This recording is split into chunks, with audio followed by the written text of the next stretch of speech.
जय Hind and hello guys. और इस वीडियो में मैं आपको बताने वाला हूं यूनियन पब्लिक सर्विस कमीशन यानी कि UPSC NDA first 2024 online form के बारे में कि कैसे आपको ये फॉर्म फिलअप करना है। तो आप इस वीडियो को देखते रहिए, यहां पर आपको स्टेप बाय स्टेप पूरी जानकारी दी जाएगी। इसका लिंक वीडियो के डिस्क्रिप्शन में दिया है। इसके ऊपर क्लिक करने के बाद आपके सामने जो ये वेबसाइट है वो आ जाएगी। अगर आपका पहले से इस वेबसाइट के ऊपर रजिस्ट्रेशन है, आपने कोई भी फॉर्म भरा था इस वेबसाइट का इस्तेमाल करके, तो आप यहाँ पर डायरेक्टली आपकी ईमेल आईडी और फिर ओटीपी ला करके उसके ऊपर ये कैप्चा कोड फिल करके लॉगिन कर लेंगे। बट अगर आप फर्स्ट टाइम यूजर है, आपने इसके ऊपर रजिस्ट्रेशन नहीं किया, तो आप न्यू रजिस्ट्रेशन के ऊपर क्लिक करेंगे। अब यहाँ पर आपके सामने रजिस्ट्रेशन का पेज आ चुका है। आपको आपका नाम पहले एंटर करना है। ये नाम आप यहाँ पर 10th के सर्टिफिकेट के अकॉर्डिंग एंटर करेंगे। इस नाम को दोबारा डाल करके वेरीफाई नेम में वेरीफाई कर देना है। फिर जो आपका फुल नेम है, फुल नेम आपको यहाँ पर एंटर करना है। देन यहाँ पर आप आपका जेंडर सेलेक्ट करेंगे। आपके जेंडर को दोबारा सेलेक्ट करके वेरीफाई करना है। आपकी जो भी डेट ऑफ बर्थ है वो आप यहाँ पर कैलेंडर के ऊपर क्लिक करके सेलेक्ट करेंगे। पहले आप यहाँ से इस प्रकार से ईयर, फिर यहाँ पर मंथ और उसके बाद में डे।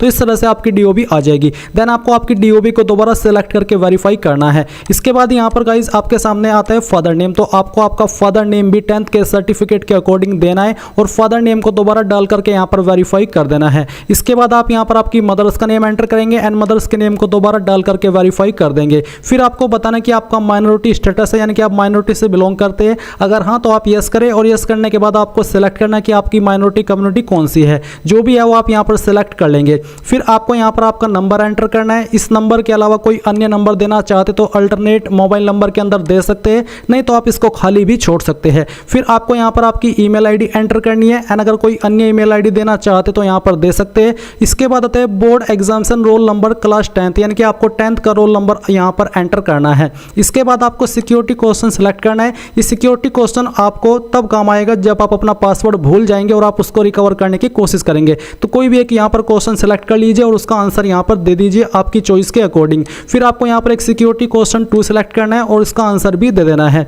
फिर आप ये कैप्चा कोड फिल करेंगे एंड इन सभी जानकारी को चेक करते हुए सबमिट पर क्लिक करेंगे। सबमिट पर क्लिक करने के बाद में आपने जो भी जानकारी भरी है उन सभी का प्रीव्यू आपके सामने है। अगर आपको लगता है कोई जानकारी गलत है तो आप अपडेट चेंज के ऊपर क्लिक करके चेंज कर लीजिए, नहीं तो आप यहाँ पर आई एग्री पर क्लिक करेंगे। आई एग्री के ऊपर क्लिक करने के बाद में आपके नंबर पर भी और आपकी ईमेल पर भी ओटीपी सेंड किया है। आपको यहाँ पर पहले मोबाइल वाला ओटीपी डाल करके वेरीफाई करना है और फिर इसके बाद में आपको यहाँ पर ईमेल वाला ओटीपी, बेसिकली आपको दोनों ओटीपी एक साथ में डालने हैं और फिर वेरीफाई ओटीपी पर क्लिक करना है। अब गाइज आपका रजिस्ट्रेशन कंप्लीट हो चुका है। आप यहाँ पर प्रिंट के आइकन के ऊपर क्लिक करके इसको प्रिंट कर लेंगे। अगर आपके पास प्रिंटर मौजूद नहीं है तो आप इसका स्क्रीनशॉट ले लीजिए, क्योंकि ये जानकारी आपको बाद में काम आने वाली है। अब आपको क्या करना है, आपको यहाँ पर लॉगिन पर क्लिक करना है। लॉगिन पर क्लिक करने के बाद में आप यहाँ पर आपकी या तो ईमेल आईडी देंगे या फिर यहाँ पर जो आपका ओटीआर आईडी आपको मिला है रजिस्ट्रेशन करने के बाद में वो एंटर करेंगे। यानी कि ये आपको सेलेक्ट करना है कि आप ईमेल आईडी के माध्यम से, नंबर के माध्यम से, किस माध्यम से लॉगिन करना चाहते हैं। मैं आपको प्रेफर करूंगा कि आप यहाँ पर मोबाइल नंबर पर क्लिक करें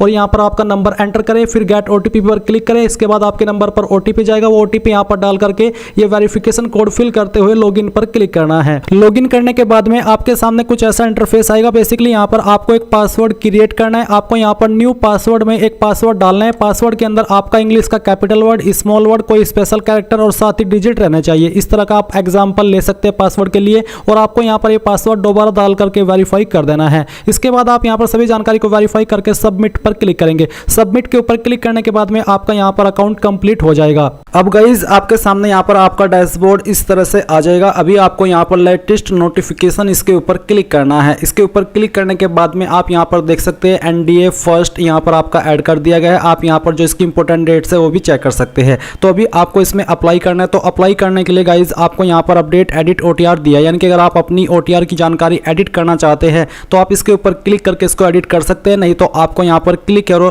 फॉर पार्ट 1 इसके ऊपर क्लिक करना है। इस पर क्लिक करने के बाद आपके सामने इंस्ट्रक्शंस आएंगे। आप इन सभी को यहाँ पर नीचे आइए और यहाँ पर यस कर दीजिए। यस करने के बाद में आपके सामने ऊपर की तरफ आपकी ओटीआर की जानकारी आएगी और यहाँ पर आपको एग्जामिनेशन एप्लीकेशन डिटेल में अपनी कुछ जानकारी भरनी है। तो जैसे कि नेशनलिटी आपकी इंडियन रहेगी, मैरिटल स्टेटस आपको बताना है, आप यहाँ पर अनमैरिड कैंडिडेट ही इस पर अप्लाई कर सकते हैं। कास्ट कम्युनिटी आपकी कौन सी है, जनरल, ओबीसी, एससी, एसटी, जो भी है वो आप यहाँ पर सेलेक्ट कर लेंगे। अगर आप ऐसे सेलेक्ट करते हैं तो आपके सामने अतिरिक्त ऑप्शन आता है। ओबीसी सेलेक्ट करते तो आपके सामने एक ऑप्शन आता है कि do you belong to creamy layer. अगर आप करते हैं क्रीमी लेयर से बिलोंग तो आप यहाँ पर यस करेंगे, नहीं तो आपको यहाँ पर नो करना है। नो करने के बाद में आपके सामने अतिरिक्त जानकारी आएगी। अब कुछ कैंडिडेट का सवाल ये भी हो कि हमें कैसे पता चलेगा कि हम क्रीमी लेयर में आते हैं या फिर नहीं आते हैं। तो जो आपका ओबीसी कास्ट सर्टिफिकेट है वो आपको रीड करना है, उसमें आपको पता चल जाएगा कि आप ओबीसी क्रीमी लेयर में आते हैं या फिर आप नहीं आते हैं। तो उसके अकॉर्डिंग आपको यस नो में आंसर करना है। SC/ST के सामने भी सेम ऑप्शन आएंगे जहां पर आपको कम्युनिटी सर्टिफिकेट नंबर यानी कि जो आपका कास्ट कैटेगरी सर्टिफिकेट नंबर है वो आपको यहां पर एंटर करना है। कौन सी सर्टिफिकेट, ये जो आपका सर्टिफिकेट है वो आपका कौन सी अथॉरिटी ने जारी किया है उसकी पोस्ट का नाम आपको देना है। ये सर्टिफिकेट आपका जनरली तहसीलदार, नायब तहसीलदार, आपका SDM इन पोस्ट के अधिकारी द्वारा जारी होता है एंड मजिस्ट्रेट के द्वारा भी जारी होता है। तो ये इनमें से कौन सी पोस्ट के अधिकारी ने आपका सर्टिफिकेट जारी किया है उस पोस्ट का नाम आपको यहाँ पर देना है। ये आपको आपके सर्टिफिकेट के ऊपर ही देखने को मिल जाएगा। इसके बाद में आप यहाँ पर कम्युनिटी सर्टिफिकेट डेट देंगे यानी कि कब आपने ये सर्टिफिकेट बनवाया है वो डेट आपको यहाँ पर सिलेक्ट कर लेनी है। इस तरह से आप सिलेक्ट कर लेंगे। फिर यहाँ पर गाइज आपके सामने एजुकेशनल क्वालिफिकेशन आएगी जहाँ पर आपके सामने 4 ऑप्शन है। पहला ऑप्शन है कि आपने 12वीं पास की है, जो कि आपने यहाँ पर पास सिंपल की है, उसमें आपके पास फिजिक्स केमिस्ट्री और मैथ नहीं था। बट अगर आपने जो आपकी 12वीं है वो आपने फिजिक्स केमिस्ट्री और मैथ के साथ में पास किया तो आप सेकंड वाला ऑप्शन टिक करेंगे। इसी तरह से अगर आप 12वीं के अंदर है यानी कि अभी आप 12वीं कर रहे हैं और आपके पास फिजिक्स केमिस्ट्री मैथ नहीं है तो आप तीसरा ऑप्शन सेलेक्ट करेंगे। एंड अगर आप अभी 12वीं कर रहे हैं और आपके पास फिजिक्स केमिस्ट्री मैथ है तो आप फोर्थ ऑप्शन सेलेक्ट करेंगे। अगर पास कर चुके हैं, फिजिक्स केमिस्ट्री मैथ है तो आप यहाँ पर सेकंड ऑप्शन टिक कर लेंगे। फिर आपको आपका एड्रेस फिल करना है। लाइन 1, 2, 3 के अंदर थोड़ा थोड़ा पार्ट आपके एड्रेस का लिखना है, कोई कॉमा कोई स्लैश आपको नहीं लगाना है। इसके बाद में आप यहाँ से आपकी स्टेट सेलेक्ट करेंगे। फिर आपकी डिस्ट्रिक्ट कौन सी है वो आपको सेलेक्ट कर लेनी है। आपका जो पिन कोड है वो भी आपको यहाँ पर डाल देना है। इसके बाद अगर आप कोई अन्य नंबर देना चाहते हैं अपना तो वो आप यहाँ पर एंटर कर देंगे, नहीं तो आप इसको खाली छोड़ देंगे। एंड इसके बाद आपको कंटिन्यू के ऊपर क्लिक करना है। अब आपके सामने यहाँ पर फोटो आइडेंटिटी कार्ड का ऑप्शन आता है जहाँ पर आपको कोई एक आईडी सेलेक्ट कर लेनी है। इनमें से आपके पास कोई एक आईडी होनी ही चाहिए।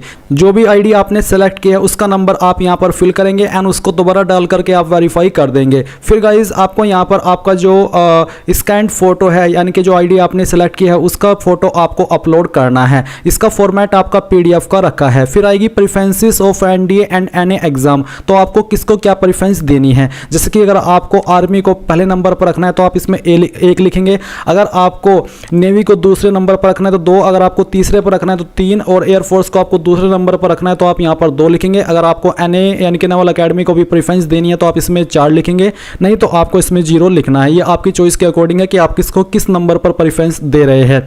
फिर आपसे पूछा कि क्या आप कभी वायुसेना की परीक्षा CPS कंप्यूटरकृत पायलट चयन प्रणाली PABT यानी कि पायलट एप्टीट्यूड बैटरी टेस्ट में असफल रहे हैं। अगर हाँ तो यस करेंगे, नहीं तो आपको नो करना है। अगला सवाल है कि क्या आप वायुसेना के GDO ग्राउंड ड्यूटी ऑफिसर के लिए विचार किया जाना पसंद करेंगे, यानी कि क्या आप इसको भी प्रेफरेंस या कंसिडर करना चाहेंगे। अगर हाँ तो यस, नहीं तो आप नो करेंगे। आपकी चॉइस के अकॉर्डिंग है। इसमें मैं चाहे यस करूँ चाहे नो करूँ, आप उस पर मत जाइए। आप अपनी चीज़ पर ध्यान दीजिए कि मुझे इसमें यस करना है या फिर नो करना है। अगला सवाल है कि क्या आप सैनिक मिलिट्री स्कूल के विद्यार्थी है। अगर हाँ तो यस, नहीं तो आप नो करेंगे।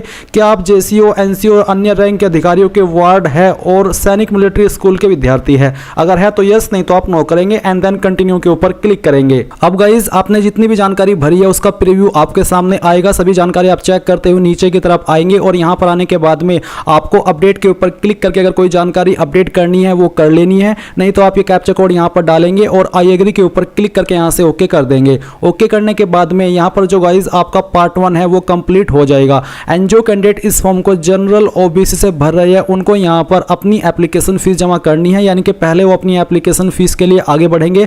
जब उनकी एप्लीकेशन फीस जमा हो जाएगी तब जाकर के वो अपने फॉर्म का फाइनल प्रिंट आउट यानी कि इसका प्रिंट आउट ले पाएंगे जो कि आपके सामने है। एंड देन फिर आपको यहाँ पर लेटेस्ट नोटिफिकेशन के ऊपर क्लिक करना है। इसके ऊपर क्लिक करने के बाद में आपका पार्ट 1 हो चुका है। अभी आपको यहाँ पर पार्ट 2 में अपलोड फोटोग्राफ एंड सिग्नेचर इसके ऊपर क्लिक करना है। फोटो साइन कैसा होना चाहिए वो आप देख लीजिए। इस तरह का फोटो एक्सेप्ट है और इस तरह का सिग्नेचर एक्सेप्ट है। जो एक्सेप्ट नहीं है वो आप यहाँ पर चेक करेंगे।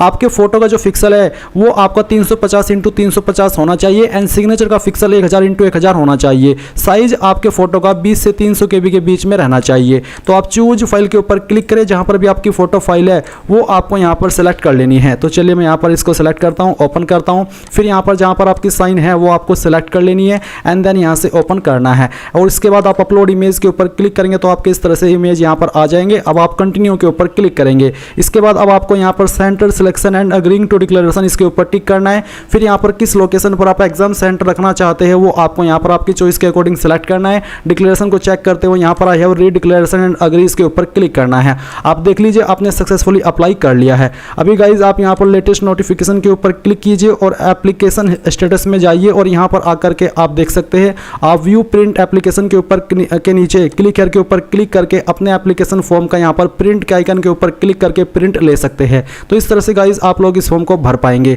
आई होप ये जानकारी आपको पसंद आई होगी और अगर आपने अभी तक लाइक नहीं किया वीडियो को कर दीजिए एंड थैंक्स फॉर वॉचिंग। जय हिंद।